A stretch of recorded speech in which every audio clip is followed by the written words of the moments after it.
What is up good people, balik lagi sama gue Raffi Cakasana. Jadi guys, di video kali ini gue bakalan jawabin pertanyaan-pertanyaan kalian tentang teknik sipil. Soalnya di video-video yang sebelumnya itu, video yang awal teknik sipil sama video Q&A yang waktu itu tuh menuai banyak pertanyaan yang gue terima, baik di YouTube maupun di DM Instagram juga ada beberapa. Jadi daripada gue balesin komennya satu-satu, itu akan ngabisin banyak waktu, karena nanti banyak dari kalian menanyakan pertanyaan yang sama juga. Makanya gue bikinin video ini supaya kalian bisa langsung tahu jawabannya dengan gampang. Jadi ini gue lagi di rumah Salsa. Nanti Salsa yang bakalan nanyain pertanyaannya, terus nanti gue yang jawab. Jadi kita langsung aja ke pertanyaan nomor 1.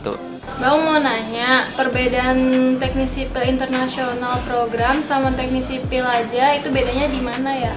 Oke, jadi perbedaannya teknik sipil yang biasa, yang program S1 biasa sama yang S1 internasional itu bedanya cuma di gelar. Kalau masalah ilmunya itu sama aja, kita sama-sama belajar mendalami 5 bidang teknik sipil yang udah gue jelasin di video pertama. Kalau kalian belum nonton, kalian harus nonton dulu video itu sebelum nonton video ini. Perbedaannya yaitu kalau misalnya kalian lulus dari S1 yang umum, yang S1-nya Indonesia itu kalian dapatnya gelar sarjana teknik, yaitu ST. Kalau misalnya kalian gelar internasional, kalian dapat gelar bachelor. Jadi hal yang sama, yaitu kita belajarnya sama, tapi yang beda yaitu gelarnya nanti pas sudah lulusnya beda. Cuma itu aja sih. Kalau yang internasional itu dia bisa berlaku di luar Indonesia, bisa berlaku di negara mana aja. Lanjut pertanyaan selanjutnya. Kak, di sipil apa harus jago pakai aplikasi AutoCAD, SAP dan lain-lain Kak? Penting banget ya Kak dua software itu di sipil. Penting banget nggak hanya pakai dua aplikasi itu, menurut gue penting banget karena kalau di ITS ya itu dua aplikasi itu AutoCAD sama SAP 2000 itu dipakai banget. Ada juga nama aplikasinya SketchUp, itu dia juga dipakai di semester 2 waktu itu kayak buat gambar-gambar bangunan gitu 3D. Cuma sebenarnya SketchUp itu lebih ke arsitektur, tapi waktu itu gue belajar SketchUp juga. Jadi kalau di ITS itu 3 aplikasi itu dipakai banget sih. Kalau dibilang penting apa enggak, penting banget. Kalian harus bisa juga pakai itu. Kalau ditanya harus jago apa nggak pakai aplikasi-aplikasi itu, sebenarnya kalau dari awal itu kan nanti semua diajarin, jadi itu nggak mesti jago, tapi nanti kita semua belajar dari awal. Cuma nanti makin kelamaan, nanti kalau kalian banyak belajar pakai aplikasi itu, nanti lama-lama bisa kok, jadi tenang aja. Dulu gue juga waktu awal-awal diajarin pakai AutoCAD SAP 2000 itu kita benar-benar dari nol, dari nggak bisa ngapa-ngapain, tapi emang dari dosen-dosennya itu emang semua kita diajarin semua, kayak diajarin dari awal, jadi kita lama-lama bisa ngerti, dari yang nggak tahu jadi tahu. Terus juga kalau di ITS itu ada namanya CECC, jadi Civil Engineering Computer Club. Jadi di situ tuh kita bisa kayak konsultasi sama kating-kating kita yang jago soal aplikasi-aplikasi itu. Jadi tuh kita bisa banyak nanya, konsultasi gimana caranya pakai aplikasi itu. Jadi dia bisa kayak ngajarin kita gitu biar lebih gampang. Lanjut.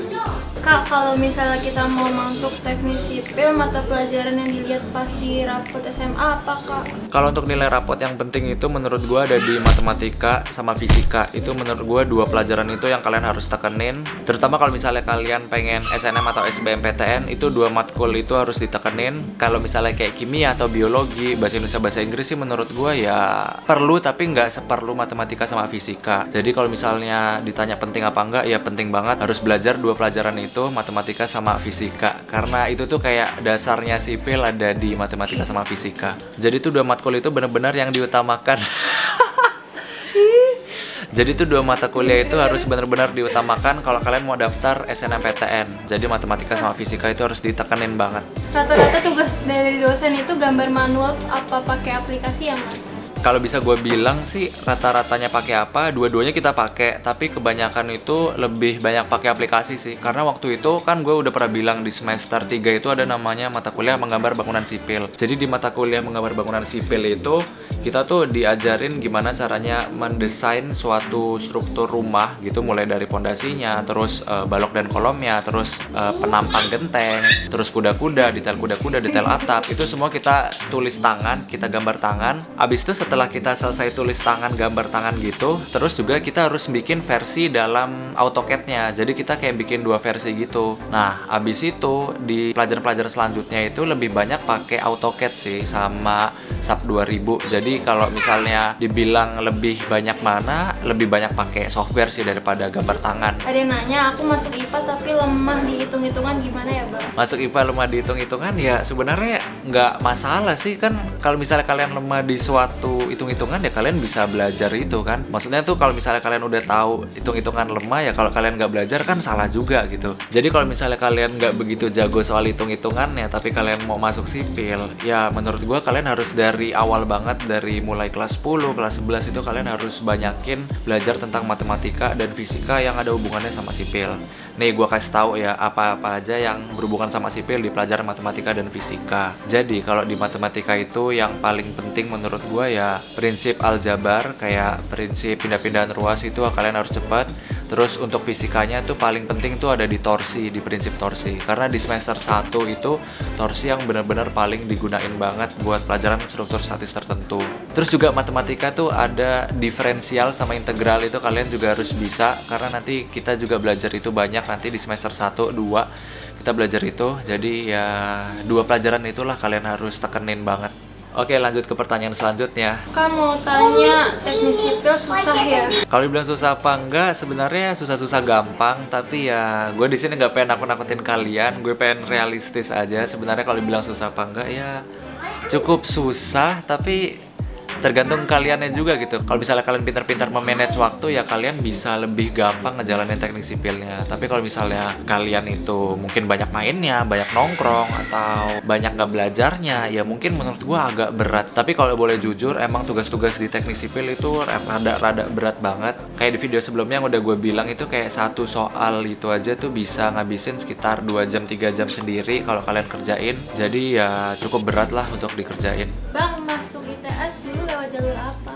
Oke, jadi waktu itu gue masuk ITS itu lewat jalur mandiri. Karena waktu itu gue udah pernah bilang di video gue yang udah lama banget. Nanti kayak linknya gue taruh di sini apa di sini ya. Nanti kalian cek sendiri. Dulu tuh gue pas daftar SNMPTN itu gue ngambilnya ketinggian. Gue ngambil ITB, SBMPTN-nya juga ngambil ITB semua. Jadi kayak gue tuh terlalu positif banget, kayak bakalan dapet ITB gitu. Tahu-taunya terlalu sulit buat gue ITB. Akhirnya SNM gak dapet, SBM gak dapet. Akhirnya ya satu-satunya jalur yang bisa gue tempuh yaitu jalur mandirinya ITS ini gitu. Alhasil gue pilih di pilihan pertama teknik sipil ya alhamdulillah masuk gitu. Lanjut ke pertanyaan selanjutnya. Apakah syarat teksip harus tidak buta warna? Oke, jadi di teknik sipil itu nggak ada persyaratan kalian harus nggak buta warna. Sebelum kalian masuk kegiatan belajar mengajar, itu kalau di ITS itu ada kayak beberapa jurusan yang mengharuskan kalian itu tes buta warna dulu. Kayak misalnya jurusan-jurusan desain, kayak desain komunikasi visual, desain interior, terus kayak arsitektur. Itu seingat gua waktu awal-awal itu ada tes buta warnanya. Tapi kalau teknik sipil gitu-gitu nggak ada sih. Jadi aman-aman aja gitu. Karena di teknik sipil juga kayaknya nggak butuh-butuh banget soal lo harus bisa warna apa, harus bisa tahu warna ini, warna itu. Kayaknya nggak begitu. Jadi kagak apa-apa kok kalau misalnya ada buta warna gitu. Kamu mau nanya kalau teknik sipil harus bisa menggambar nggak? Menggambar dulu kayaknya gue udah pernah kasih tahu juga di video sebelumnya. Sebenarnya gambar itu kalian nggak mesti banget jago. Soalnya di sini kita gambarnya juga pakai penggaris gitu. Kan nanti kita juga diajarin sama dosen kita mulai dari nol banget, kayak dari kagak ngerti apa-apa sampai nanti kita diajarin biar bisa ngebikin suatu gambar yang bagus. Jadi jawabannya nggak usah jago-jago banget sih. Biasa aja lah. Kalau gue sendiri, gue dari dulu tuh emang orangnya nggak ada passion soal gambar-gambaran. Jadi tuh lo kalau misalnya lihat gambaran gue tuh hancur banget. Jadi kayak nggak ada bisa-bisanya gambar. Tapi buktinya gue semenjak diajarin itu, ya karena emang gambarannya tuh bukan soal kerapihan yang harus kayak bagus-bagus estetik gitu ya. Yang penting tuh gambarnya tuh bisa dimengerti orang. Jadi ya intinya tuh gimana supaya gambaran kalian itu dapat dimengerti yang baca. Intinya gitu aja. Jadi nggak mesti bagus-bagus banget kok. Kamu mau tanya anak teknik sipil itu harus punya laptop sendiri apa enggak? Oke, jadi untuk harus punya laptop apa enggak, menurut gue harus banget karena kita dari semester 1 itu ada namanya pelajaran statistik dasar. Itu di situ ya kita main Excel gitulah, kayak hitung-hitungan statistik. Jadi penting banget buat punya laptop. Di semester 1 pun kita juga udah banyak presentasi waktu itu, mulai dari pelajaran UPMB, kayak misalnya pelajaran bahasa Indonesia, bahasa Inggris, PKN kayak gitu butuh laptop. Apalagi nanti di semester 2, 3, 4 itu banyak ya itu kayak yang tadi ada AutoCAD, ada SketchUp, ada SAP 2000, itu semuanya butuh banget laptop. Kalian nggak mungkin minjem ke teman kalian nanti, soalnya teman kalian bakalan keribetan juga karena mereka juga punya tugas yang sesusah kalian juga gitu. Jadi ya kalian harus punya laptop sendiri. Kayak di video sebelumnya gue udah bilang kalau laptop itu nggak mesti mahal-mahal banget sampai 20 juta gitu, nggak mesti. Kalian kayak cukup punya laptop di atas 3-5 juta aja menurut gue udah bisa gitu. Karena sepengalaman teman gue punya laptop yang harganya segitu pun udah works fine aja gitu, jalan-jalan aja gitu. Jadi ya kalian harus punya laptop lah. Bang, sebenarnya teknik sipil dan teknik arsitek lebih luas mana dalam segi wawasan?